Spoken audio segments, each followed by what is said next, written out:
오늘은 사무엘상 3장의 내용입니다. 참 사무엘이 그 이름처럼 저에게는 되게 좋은 사람이거든요. 왜냐하면 하나님께서 들으셨다. 우리 교회 이름과 너무 잘 맞는 이 이름인 것 같아요. 우리도 하나님을 들어야겠지만 하나님께서도 우리를 듣는다는 그 사실이 참 좋은 것 같습니다. 오늘 사무엘상 3장에서 드디어 하나님께서 사무엘을 부르시는 내용이 나옵니다. 이게 너무 유명한 내용이잖아요. 하나님 왜 사무엘을 부르셨을까? 한나가 사무엘을 하나님께 드린 건 맞아요. 그런데 우리 부모님이 나를 드린다고 해서 하나님이 그 아이를 만나야 된다? 그러는 건 없잖아요. 그런데 왜 하나님은 사무엘을 주목하셔서 그에게 말씀하셨을까? 라는 그런 대답을 3장에서 등장하게 됩니다. 한 번도 하나님을 만난 적이 없었던 사무엘에게 하나님 어떻게 나타나시냐면 사무엘아 사무엘아 라고 부르셨어요. 근데 그 시작이 뭐였습니까? 사무엘이 여호와의 성전에서 자고 있었다고 했어요. 보세요. 3절에 보면 하나님의 등불은 아직 꺼지지 아니하였으며 사무엘은 하나님의 궤에 있는 여호와의 전 안에 누웠더니, 사무엘은 엘리 제사장을 도와서 성소의 일을 관리하던 아이였던 것 같습니다. 그러니까 청소도 하고 그 불도 꺼지지 않게 관리하고, 그러니까 이 성전 안에 있었던 거예요. 지성소까지는 들어가지 않았을 겁니다. 그렇지만 그 언약궤가 있는 바로 옆에 그 불을 그 등불을 꺼지지 아니하였던 때 그 촛대가 있었잖아요. 그 촛대에 불이 꺼지지 않도록 사무엘은 그 안에서 잠을 자면서 여호와의 전 안에 살았던 아이였던 겁니다.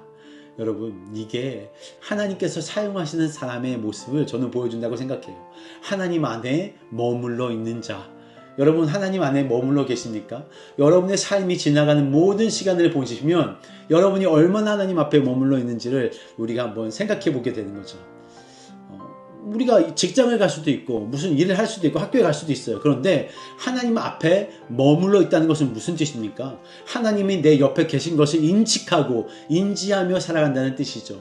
여러분 학교에서 하나님이 여러분 옆에서 지금 함께 가고 계신다는 것을 인식하고서 공부하십니까? 누구를 만날 때, 일을 할 때 하나님이 옆에서 여러분의 삶과 동행하시며 하나님 앞에 여러분이 있다고 여러분이 생각하고선 살아가십니까? 이것이 하나님 앞에 서 있는 사람의 삶의 모습이라는 것이죠. 사무엘은 하나님 앞에 있었습니다. 언제나 어디를 가든 무엇을 하든 하나님이 계시다는 그 전제 조건을 가지고 그 삶을 살아갔던 사람. 그러니 하나님이 그에게 나타나시는 거죠. 그의 음성에 응답하시는 것이고, 하나님이 그를 선택하사 지명하시고 선지자로 부르시기까지 하나님이 이 사무엘을 세워주시는 겁니다. 결국 하나님이 먼저 찾아오셔서 사무엘아 사무엘아 3번을 부르시게 되죠. 그 당시에는 하나님의 말씀이 희귀했다고 얘기했고, 엘리도 아마 하나님의 말씀을 들은 지가 얼마나 너무너무 오래되었을 거예요. 그런데 여기서 그냥 제가 안타까웠던 것은 엘리와 사무엘을 대조하는 겁니다. 당시 실제의 제사장이었던 엘리, 그리고 사무엘.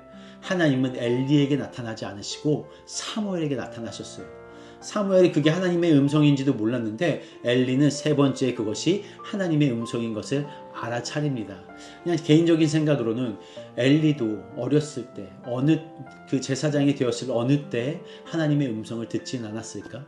그런데 어느 순간 자기의 그 역할에 대한 하나님의 신뢰가 깨어지고, 또한 그 아들에 대한 것들을 하나님보다 더 사랑하는 일들이 일어나면서 점점 하나님과의 관계가 틀어지고 하나님의 말씀이 희귀했다는 것처럼 엘리도 하나님의 말씀을 듣지 못했다는 거거든요. 결국 하나님은 이 듣지 못하는 엘리에게 하나님의 사람 사무엘에게 말씀하시면서 엘리를 깨우쳐 줍니다. 자, 그날 하나님이 사무엘에게 와서 하시는 말씀이 첫 말씀인데 너무 속상하지 않아요? 엘리에 대한 저주를 사무엘에게 주시죠. 그러니까 엘리가 아침에 일어나서 사무엘에게 그래, 그냥 간밤에 하나님께서 너에게 뭐라고 하시던 이라고 말하니까 사무엘이 얼마나 무서웠겠어요. 엘리를 저주해야 되는 그 상황 가운데. 그런데 엘리가 말합니다. 협박하는 거예요. 사무엘을. 너 똑바로 얘기 안 하면 너 모든 저주 네가 받을 거야 라고 이 어린아이를 협박하는 엘리의 모습을 우리가 봅니다. 그래서 사무엘이 실제적으로 하나님께서 하신 모든 말씀을 전하죠. 당신과 당신의 가문은 이제 끝났습니다. 그러자 엘리가 하는 말이 저는 의미심장하다고 봅니다. 18절에 보면 그 얘기를 숨기지 않고 얘기했더니 그가 이르되 이는 여호와의 신이 선하신 대로 하실 것이니라. 이게 과연 믿음의 고백이었을까? 아니면 체념의 말이었을까? 저는 궁금합니다. 엘리는 기회가 있었어요. 하나님이 사람을 보내서 너 잘못하고 있어. 너 돌아와야 돼. 네가 나보다 너의 아들들을 더 좋아하고 있어. 올바른 결정들을 하고 있지 않아? 라고 말씀하셨을 때 엘리는 돌이키지 않았습니다. 왜 엘리가 이렇게 됐을까? 그에게도 하나님을 잘 믿는 그런 기간이 있었을 텐데 좀 아쉽고 속상하다는 생각이 들면서 저를 돌아보게 하는 그런 말씀이었던 것 같습니다. 그 이후에 하나님이 사무엘이 자라매 여호와께서 그와 함께 계셔서 그의 말이 하나도 땅에 떨어지지 않게 하시니, 이 말은 무슨 말이냐면 사무엘이 말한 대로 모든 것이 이루어졌다는 것입니다. 그것은 하나님께서 사무엘에게 할 말을 알려주셨다는 것이죠. 계속되는 하나님과의 친밀한 교제가 이루어지고 있었다는 이야기입니다. 그리고서는 하나님이 계속해서 실로에서 사무엘에게 또 나타나시고 또 나타나시면서 말씀으로 사무엘에게 자기를 나타내셨다라고 이야기하셨어요. 이게 사무엘의 삶의 시작이었습니다. 하나님을 처음 만나서 그와의 교제를 계속해 나가면서 사무엘이 하는 말은 모두 땅에 떨어지지 않았습니다. 여러분이 하나님께 듣고 하는 말들은 땅에 떨어지지 않을 것입니다. 여러분이 하나님께 듣고 기도하는 모든 내용은 하나님의 그 언약 가운데, 하나님의 그 계획 가운데 반드시 이루어질 것이며, 하나님께서 주신 말씀으로 말미암아 여러분의 삶이 하나님께 이끌림 바 될 것입니다.